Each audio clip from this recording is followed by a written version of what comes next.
साहित्यसङ्गीतकलाविहीनः साक्षात् पशुः पुच्छविषाणहीनः तृणन्न खादन्नपि जीवमानः தத்பாகதேயம் பரமம் பசூனாம். இது வந்து பர்தஹரி நீதி சதகங்கிற சதகத்தில் எழுதியிருக்கார். இது வந்து சங்கீதம், லிட்ரேச்சர், சாகித்யம், சங்கீதம், மியூசிக், அப்புறம் வந்து கலா, 64 ஆர்ட்ஸ், இதெல்லாம் படிக்கிறது ரொம்ப இம்பார்ட்டன்ட் அப்படின்னு சொல்லியிருக்கார். இதெல்லாம் படித்தவா மனுஷா, படிக்காதவா வந்து அனிமல் அப்படின்னு. அதாவது இது எம்பசைஸ் பண்ணுறதுக்கு, இதோட வசதியை எம்பசைஸ் பண்ணுறதுக்காக அந்த மாதிரி சொல்லியிருக்கார். யாரையும் திட்டுறதுக்காக அவர் அது மாதிரி சொல்ல மாட்டார், அப்படி சொல்லலை. இந்த சாகித்யங்கிறது காவியம், நாடகம், அலங்காரம் அப்படின்னு பேர். இந்த மூணும் கலந்ததுக்கு சாகித்யம்னு பேர். அந்த காலத்தில் வேத பரீட்சை கொடுக்கும்போது நாட்டகாந்த வியுத்பத்தின்னு பேர். இந்த காவிய நாடக அலங்காரங்கள் படிச்சிருக்கணும், அப்படி அண்ணா தான் பரீட்சை கொடுக்க முடியும். அப்படி வச்சுருக்கா. திருப்பதியில் இன்றைக்கும் அப்படி தான் இருக்குதுன்னு நினைக்கிறேன், எனக்கு தெரியல. இந்த காவியங்கள் வந்து நிறைய ராமாயணத்தை பண்ணவர் வால்மீகி தான் ஆதிகவி. இந்த ஆதிகவியாக இருக்கிற வால்மீகி வந்து யுத்த காண்டத்தில் ராவணன் வந்து ஒரு ஸ்லோகம் சொல்கிறான். அந்த ஸ்லோகம் என்னங்கிறத பார்ப்போம். ஞக்காரோஹ்யமேதேரயா தத்ராப்யசௌ தாபசः சோப்யத்ரைவ நிகந்தி ராட்சசகுலம் ஜீவத்யகோ ராவணः திக் திக் சக்ரஜிதம் விலுன் பிரபோதிதவதா கிம் கும்பகர்ணேன வா ஸ்வர்கிராமடிகா விலுண்டனவதா சூனைஹி கிமே பர்புஜைஹி அப்படின்னு. அதாவது எனக்கு பெருத்த அவமானம் என்னென்னா, அந்த இவாளெலாம் நிறைய விரோதிகள் எனக்கு இருக்கா. குரங்குகள்லாம் என்னை வந்து அங்கதன், சுக்ரீவன், ஹனுமார் அவெல்லாம் முறைச்சிக்கிறா. அதனால் எனக்கு அது பெருத்த அவமானமாக இருக்குது. ராமர் வந்து ஒரு தபஸ்வி, ஹெர்மிட், அவர் என்னை முறைச்சிக்கிறார். அது அப்புறம் இவாளெலாம் வந்து என்ன இங்கே வந்து அடிக்கிறா. இதில் வந்து லங்காவில், ஸ்ரீலங்காவில் வந்து அசோகவனத்தில் வந்து துவம்சம் பண்ணுறா. அவள் அடித்தா கூட, ராமர் அடித்தா கூட மற்றவாள்லாம் பழைக்கிறது இல்லை, ஸ்பாட்லேயே இறந்து போயிடுறா. அதனால் அப்படி சொல்கிறார். நெக்காரோஹ்யமேதரயா தத்ராப்யசௌ தாபசः சோப்யத்ரைவ நிகந்தி ராட்சசகுலம். நாங்கள்லாம் ராட்சசர்கள், பிறவியிலேயே குரூர சுபாவம் உடையவர்கள். அதனால் நாங்கள் பாபம்லாம், தயைலாம் எங்கிட்ட கிடையாது. எங்கள் டிக்ஷனரியில் தயைங்கிற இதுக்கு தயைனா மெர்சி அப்படின்னு ஒரு வேர்டே கிடையாது. ராட்சசகுலம் ஜீவத்யகோ ராவணஹா, இதெல்லாம் நான் இறந்து போனதுக்கப்புறம் நடந்தால் பரவாயில்ல, நான் உயிரோடு இருக்கும்போதே இதெல்லாம் நடக்கிறது. அதனால் ஜீவத்யகோ ராவணஹா திக் திக் சக்கரஜிதம். நான் இந்திரன் வந்து பெரிய பலசாலி. முன்னாடி யுகத்தில் பர்வதங்கள், மலைகளுக்கெல்லாம் ரெக்கை இருந்தது. அந்த ரெக்கையெல்லாம் அவர் லேசாக சின்னதாக ஒரு செடியினுடைய இலையை வெட்டுற மாதிரி வெட்டிட்டார், அந்த பர்வதங்களுடைய ரெக்கையை. அப்படிப்பட்ட பலசாலி அவரை நான் ஜெயிச்சிருக்கேன். அதுக்கப்புறம் சொர்க்கத்தையே வந்து ஒரு மூக்குப்பிடி டப்பா மாதிரி, நீங்கள்லாம் சாஃப்ட்வேர் பீப்புள் வந்து ஜிப் ஃபோல்டரில் போடுறல சில பெரிய கான்டென்ட்டை, அதை மாதிரி அவர் காமிச்சு கொடுத்தது தான். சொர்க்கத்தையே மூக்குப்பிடி டப்பா மாதிரி ஒரு அடி அடித்து மூக்குப்பிடி டப்பா மாதிரி பண்ணி, பஞ்சகஜத்தில் வாத்தியார்கள்லாம் மூக்குப்பிடியை சுற்றிப்பால, அதை மாதிரி எங்கள் சொர்க்கத்தை எங்கன்னா எடுத்து காட்டுறார் ராவணன் இடுப்புலேருந்து. அப்படி பண்ணியிருக்கேன். ஆனால் இதெல்லாம் பண்ணி என் புஜத்துக்கு இது சக்தி வயசானாக சக்தி குறைஞ்சிட்டே போகுமே. ஒரு இதில் கூட சொல்லும்போது, தென்கட்சி சாமிநாதன் சொல்லும்போது சொன்னார், இந்த மாதிரி எங்கள் அம்மாவுக்கு வந்து என்னை முன்னாடிலாம் எங்கள் அம்மா அடித்தா எனக்கு வலிக்கும், ஆனால் நான் இப்போல்லாம் வந்து அடித்தா அவங்க இது எனக்கு வலிக்கிறதே இல்லை, எங்கள் அம்மா ரொம்ப வீக்காக போயிட்டா அப்படின்னு. இன்னொரு பாடகர் பாடுறாரு, இது தாய் அடித்து வலிச்சது இல்லைன்னு, இருந்தும் நான் அழுவேன்னு, கிற்காடா நீ. அந்த மாதிரி ராவணன் சொன்னார். அது ராமாயணத்தில் வால்மீகி சொன்னது. அதுக்கு அடுத்தது நமக்கு காளிதாசன் தான் வந்து கவினாலே காளிதாசன் தான். இங்கே சொல்லும் போதும் சொல்கிறார், காவ்யேஷு, காவியம்னா அந்த போயட்டிக், அப்புறம் வந்து poetics, drama and figure of speech, அலங்காரம், மூணு சேர்ந்ததுக்கு தான் காவியம்னு பேர். ஆனால் அந்த மூணுத்துக்கு சேர்த்து காவியம்னு பேர். அந்த காவியத்தில் காவ்யேஷு நாடகம் ரம்யம், ட்ராமா தான் வந்து அழகு, அதனுடைய பியூட்டியே வந்து காவியத்தினுடைய பியூட்டியே ட்ராமா தான். காவ்யேஷு நாடகம் ரம்யம் தத்ர ரம்யம் சகுந்தலா, அந்த நாடகங்களில் அபிஜான சாகுந்தலம் அழகு, அபிஜான சாகுந்தலத்தில் சகுந்தலாங்கிற கேரக்டர் அழகு, அதில் நிறைய அனசூயா பிரியம்பதா நிறைய பேர் இருக்கா, ஆனால் சகுந்தலா தான் அழகு. அப்புறம் வந்து அந்த பியூட்டியை நாடகத்துக்கு கூட்டுருவ சகுந்தலானுடைய கேரக்டர். அடுத்தது தத்ராபிச்ச சதுர்த்தோங்கா, அதில் நிறைய அங்கங்கள் கேண்டோஸ் இருக்குது அபிஜான சாகுந்தலத்தில், அதில் 4th அங்கம் தான் பியூட்டி. அதுக்கப்புறம் தத்ர ஸ்லோக சதுஷ்டயம், அந்த 4வது அங்கத்தில் ஒரு 4 ஸ்லோகங்கள் இருக்குது, அதுதான் ரத்னம். அதில் அது வந்து கண்வ மகர்ஷி வந்து புதுசாக கல்யாணமாகி அவள் வந்து சகுந்தலா வளர்ப்பு பிள்ளை, வளர்ப்பு மகள், அவளை வந்து கல்யாணம் ஆகி போகும்போது அவளுக்கு என்ன அட்வைஸ் பண்ணணும் அப்படிங்கிறத அந்த 4 ஸ்லோகத்தில் காளிதாசன் வர்ணிச்சிருக்கார். ஸ்லோகத்தை சொன்னால் ரொம்ப ஜாஸ்தியாக போயிடும், டைம் ஷார்ட்டாக சொல்லலான்னு இருக்கேன். அந்த ஸ்லோகத்தோட ஆரம்பத்தை சொல்கிறேன், நீங்கள் ரெஃபர் பண்ணிக்கோங்க. பாத்துன்ன பிரதமம்னு ஒரு ஸ்லோகம், அப்புறம் யாஸ்யதி அத்ய சகுந்தலான்னு ஒரு ஸ்லோகம்.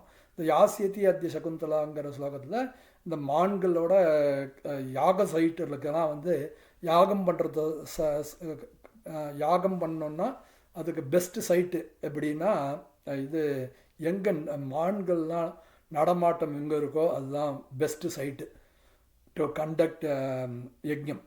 ஸோ அந்த மாதிரி கண்வர் ஆசிரமம் அது அங்கே இருக்க மான்கள்லாம், அந்த மான்கள்லாம் வந்து சகுந்தலை வந்து மாமனாரத்துக்கு துஷ்யந்தநாத்துக்கு போயிட்டான்னா அந்த மான்கள்லாம் எப்படி அவளுடைய வியோகத்தை இது பண்ணுவா, அது பெட்டு மாதிரி இருந்தது எங்களுக்கு ஆசிரமத்தில், அதை வந்து மான்கள் எப்படி அந்த பிரிவை தாங்கிக்க போகிறதுன்னு ஒரு கவலையில் எழுதியிருக்கார் அந்த ஸ்லோகத்தை, யாஸ்யதி அத்திய.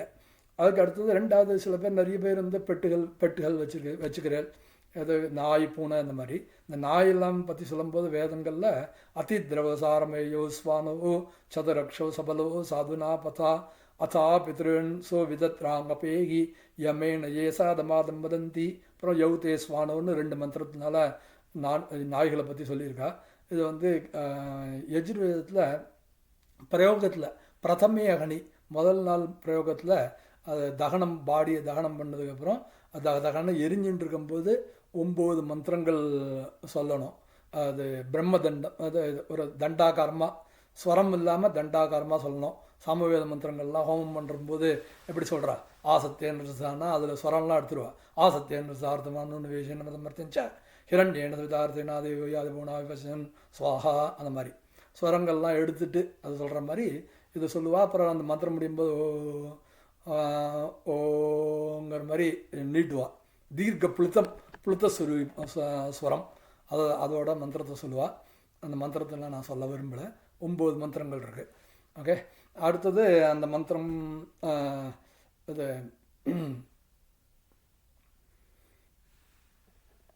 அந்த மாடுகள் இது மான்கள்லாம் அதனுடைய பிரிவு வந்து அதுக்காக வருத்தப்பட்டா. முதல்ல யாஸ்யதி அத்ய சகுந்தலாங்கிற சகுந்தலேதி ஹிருதயங்கிற மந்திர ஸ்லோகத்தினால. அதுக்கு அடுத்தது 2வது பாத்துன்ன பிரதமம்னு வருது. இந்த பாத்துன்ன பிரதமம் இந்த ஸ்லோகத்தை வந்து எதுக்காக சொல்கிறேன், அது அவளுடைய ஆச்சரணம் நடவடிக்கை எப்படி இருக்குங்கிறத சொல்கிறான். அப்போது சகுந்தலை வந்து செடி கொடிகள்லாம் கார்டனிங் பண்ணிகிட்டு இருந்தா, அந்த கார்டனிங்க்கெல்லாம் உண்டான செடிகளுக்கெல்லாம் தண்ணி விடாமல் ஜலமே குடிக்க மாட்டாளாம். ஸோ அந்த மாதிரி, அப்புறம் மேக்கப்லாம் போட்டுக்க மாட்டா, செல்ஃபிலாம் எடுத்துக்க மாட்டா. ஸோ அந்த மாதிரிலாம் வர்ணிக்கிறார். அப்போது அந்த சில பேர்லாம் காஃபி குடிக்காமல் எதுவுமே பிராமணால் ஆழத்தில் வேலையாகாது. முதல் இது பல் தேய்ச்ச உடனேவே காஃபி குடிக்கணும். அந்த மாதிரி அந்த பாதுர்ண பிரதமம் சொன்னார். அடுத்தது வந்து அஸ்மான் சாதுன்னு ஒரு ஸ்லோகம், 3வது ஸ்லோகம். அதில் வந்து நம்ம வந்து அஃப்ளூயன்ட் ஃபேமிலினா நடவடிக்கையில் தான் இருக்கணும், நல்ல தாராளமாக இருக்கணும், அந்த மாதிரி. ஸோ அது வந்து அந்த இதை சொல்கிறா, குடும்ப கௌரவத்தை காப்பாற்று அப்படிங்கிறத கன்வர் சொல்கிறார். அடுத்தது 4வது வந்து ஸ்திரீகளுக்கு கேரக்டர் அதெல்லாம் தான் முக்கியம், அதனால் பார்த்து நடந்துக்கோன்னு. அப்புறம் 4வது ஸ்லோகம் வந்து சுஸ்ரூஷஸ்வ குருன்னு, அதாவது பணிவிடை செய், வாத்தியார்களுக்கெல்லாம் பணிவிடை செய், இது ராஜானா நிறைய இடத்துக்கு போவார், அவளுக்கு நிறைய கோவைஸ் இருப்பா. ஸோ அந்த மாதிரி அதை புரிஞ்சு நடத்துக்குவோன்றார். இந்த அதை பற்றி சொல்லும்போது இன்னொரு கவி சொல்கிறார், ஒரு ராஜா வந்து ஒரு ராணிக்கிட்ட கோவைஃப்கிட்ட சொல்லியிருக்கார், நான் வந்து டின்னருக்கு வந்துடுறேன்னு. டின்னர்னால் 4 யாமம் ராத்திரி, பகலுக்கு 4 யாமம், ராத்திரிக்கு 4 யாமம். பகலுக்கு 4 யாமம் காத்தால 6 AM ஆரம்பிக்கும்.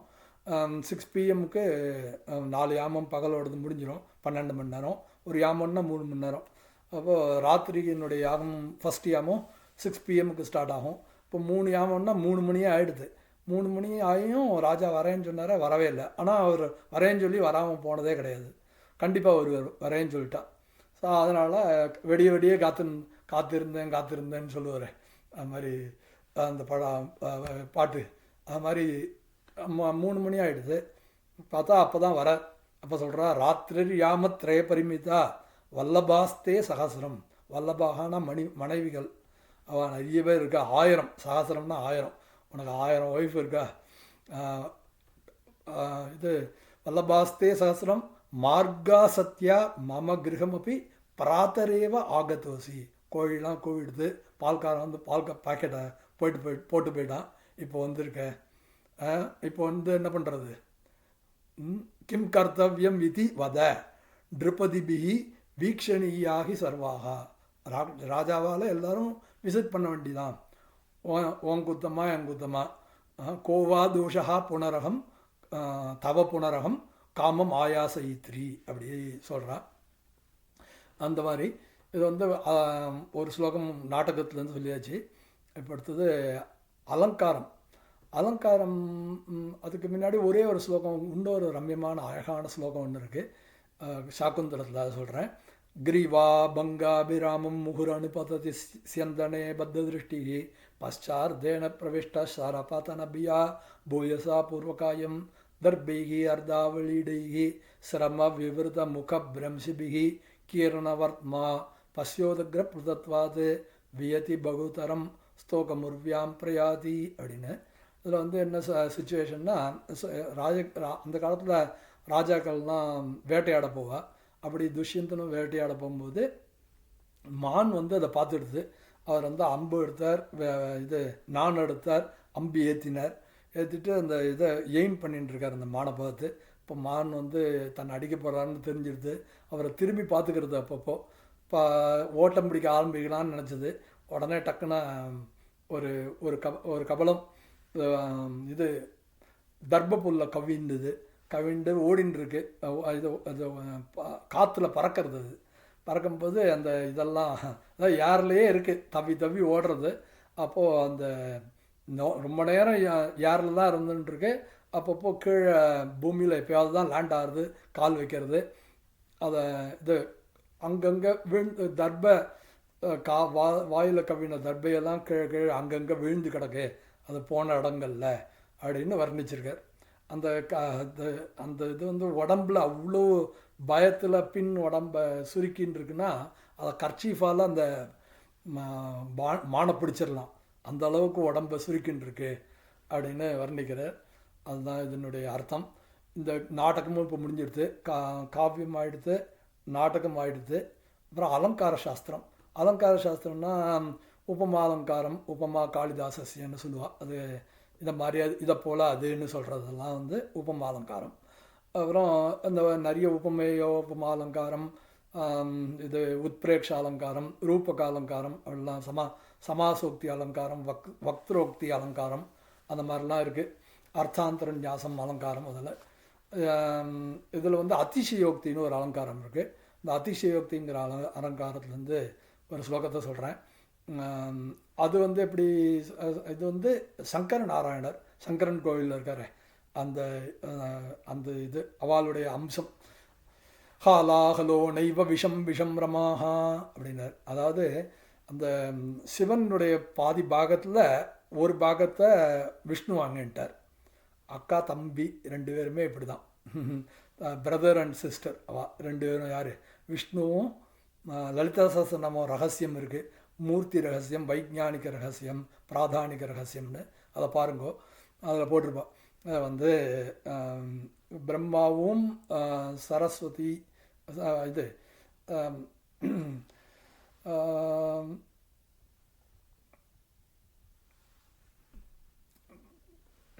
லக்ஷ்மி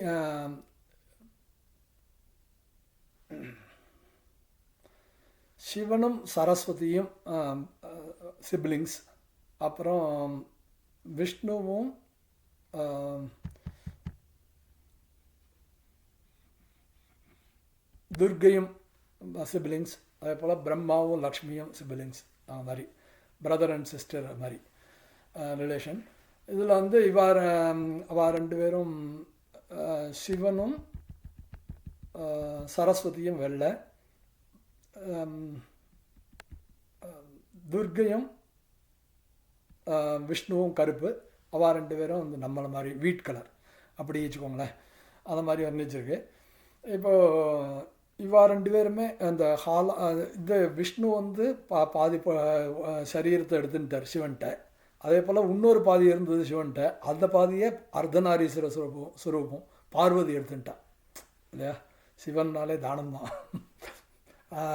ஹாலாஹலோ நைவ விஷம் விஷம் ரமாக ஜனாஃபரம் வியத்தைய மத்திர மண்வத்தே அப்படின்னு.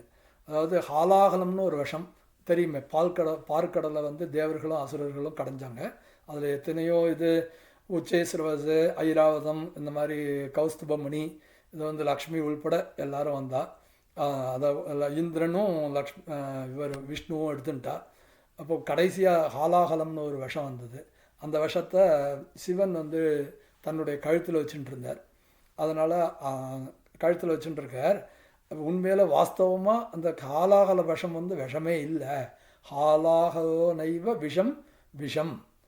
அப்போ விஷம் எதுன்னா விஷம் ரமாஹா, லக்ஷ்மி செல்வம் தான் விஷம் விஷம்னர்.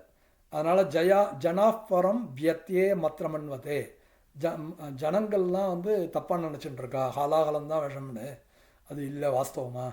அப்புறம் வந்து நிபீய ஜாகிருத்தி சுகேன தம் சிவகா. அவர் வந்து ஹாலாகலத்து விஷத்தை குடிச்சிட்டு என்னமோ காஃபியை குடித்த மாதிரி அவர் படுத்துட்டு இருக்கார். யார்? விஷ்ணு, இவர் சிவன். அதனால் சுகேன நிபீய ஜாகிருத்தி சுகேன தம் சிவகா ஸ்பிருஷன்னிமாம் முக்கியதி நித்ரையா ஹரிஹி. அவர் வந்து விஷ்ணு இவர் முழிச்சுட்டு இருக்கார் சிவன். நிபீய ஜாகிருத்தின்னு தூங்குறார், நிபீயன குடிச்சிட்டு. நிபீய ஜாகிருத்தி சுகேன தம் சிவகா ஸ்பிருஷன்னிமாம் முக்கியதி நித்ரையா ஹரிஹி. அவர் வந்து விஷ்ணு லக்ஷ்மியை தொட்டுன்ட்டு அவர் மோகத்தை அடைஞ்சின்றவராக இருக்கார். அதாவது தனம் வந்து மோகத்தை கொடுக்கும். பணம் இருந்தால் தலகால் புரியாது என்ன பண்ணுறோன்னு. ஸோ அது வந்து சொல்லுவாங்க ஒரு படம், ரஜினி சொல்கிற மாதிரி, நமக்கு தேவைக்கு தகுந்த மாதிரி வேணுங்கிற மாதிரி இருந்ததுன்னா நம்மளை காப்பாற்றும், தேவைக்கு ஜாஸ்தியாக இருந்ததுன்னா அதை நம்ம காப்பாற்றணும்னு. ஸோ இதெல்லாம் சொல்லிட்டோம். ரகுவம்ச காளிதாசன் வந்து ஒரு சிறந்த கவி. புரா கவீனாம் கணனா பிரசங்கே கனிஷ்டிகாதிஷ்டித காளிதாசா அத்ராபி தத்துல்ய கவேர்கே அபாவாத் அனாமிகா சார்த்தவதி பபூவனு. அப்போ முன்னாடி கவிகள்லாம் கவுண்ட் பண்ணும்போது காளிதாசன் ஒரு சுண்டு வரலை மடக்கினா. அடுத்தது யாரும் கவி இல்லை. அதனால் இந்த மோதிரவர்களுக்கு அனாமிகா, நாமனா பெயர், அது இல்லாததுனால அது அனாமிகான பெயர், அது பொருத்தமாக இருக்குன்னு சொன்னார். அந்த காளிதாசன் மாதிரியே ஒரு கவி இருக்கார். அவர் வந்து நைஷதீயம்னு ஒரு சரிதம் எழுதியிருக்கார், நலதமயந்தி சரிதம். அதுலேருந்து ஒரு ஸ்லோகத்தை சொல்லிவிட்டு நலதமயந்திக்கும் ஒரு ஸ்லோகத்தை சொல்லிவிட்டு ஸ்ரீஹர்ஷர் நலன பிரம்மா எப்படி சிருஷ்டி பண்ணாங்கிறதையும் சொல்லிட்டு முடிச்சுக்கிறேன். வந்து கிமஸ்ய ரோம்னாம் கபட்டேன கோட்டிபிஹி விதிர்ன லேகாபி ரஜி கணத்குணானே நரோமகூபோக மிஷா ஜெகத்கிருதா கிருதாஷ்ட கிம் தூஷண சூன்ய பிந்தவஹா அப்படின்னு. அதாவது பிரம்மா வந்து நலனை சிருஷ்டி பண்ணும்போது நலனுக்கு உடம்புல ஒரு கையிலலாம் ஒரு முடி இருக்க, ஒரு முடியும் உடம்புல, நலன் உடம்புல இருக்கிற ஒரு முடியும் ஒரு டிக்கு போட்டிருக்கு, சிறந்த குணங்கள்லாம் இருக்குன்னு அதை காமிச்சிருக்குன்னார். அப்போது தான் ரெண்டு கட்டாங்காட்டா துர்குணங்களும் இருக்குன்னு டிக் பண்ணியிருக்கான்னு. அப்போ அவர் சொன்னார், இல்லை அந்த முடியை தூக்கினேன்னா ஒரு வெல் மாதிரி ஒரு வளையம் மாதிரி இருக்கும், வெல் அந்த சர்க்கிள், அது அந்த இதெல்லாம் கெட்ட குணங்கள்லாம் துர்குணங்கள்லாம் இல்லைன்னு அதை சூழ்ச்சிருக்குன்னு சொன்னார். அப்படி ஃபஸ்ட் கிளாஸாக ஆன ஸ்லோகம் அது. அதுக்கப்புறம் வந்து அதை நலனை வர்ணித்தார். அப்புறம் இன்னொரு இடத்துல வர்ணிக்கும் போது இந்த தமயந்தியை சிருஷ்டி பண்ணுறதுக்கு பிரம்மா என்ன பண்ணார்னா, இதுலேருந்து சந்திரன்லேருந்து எல்லாத்தையும் எடுத்துட்டாராம். அழகெல்லாம் எடுத்து தமயந்தியை வந்து இதை சிருஷ்டி பண்ணிட்டார். அதனால தான் நிலாவில் வந்து ஒரு பிளாக் மார்க் மாதிரி இருக்கே, அது வந்து வேறு ஒன்றும் இல்லை, தமயந்தியை சிருஷ்டி பண்ணுறதுக்காக அந்த க்ரீம் மாதிரி இருக்கிற இதை எடுத்தது அப்படின்னு வர்ணிக்கிறார். ஹிருதசாரமிவேந்து மண்டலம் தமயந்தி வதனாய சேதசா ஹிருதமத்யபிலம் விலோக்கியதே திருதகம்பீர கனீலிமா.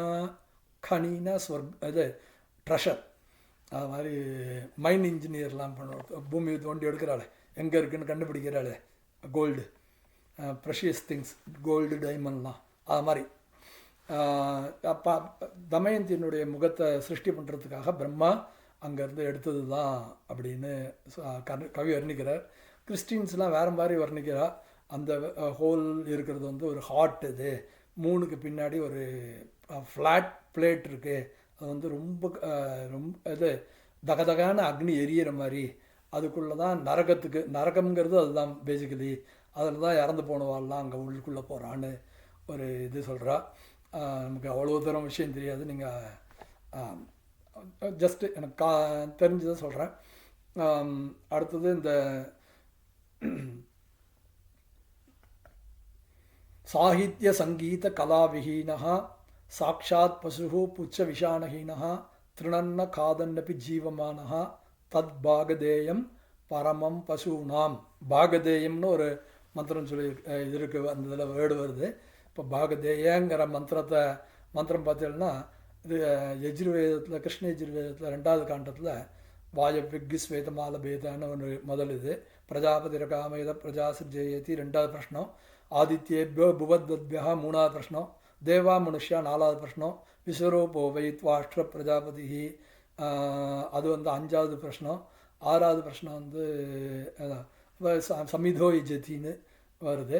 அது 6 பிரஷ்னம் இருக்குது. இந்த 6 பிரஷ்னத்தில் இந்த 4வது காண்டம் வரைக்கும், 1வது காண்டத்தில் ஆரம்பித்து 4வது பிரஷ்னம் வரைக்கும் இந்த ஸ்வேன பாகதேய நோபதாதின்னு ஒரு 121 தரம் வரும்.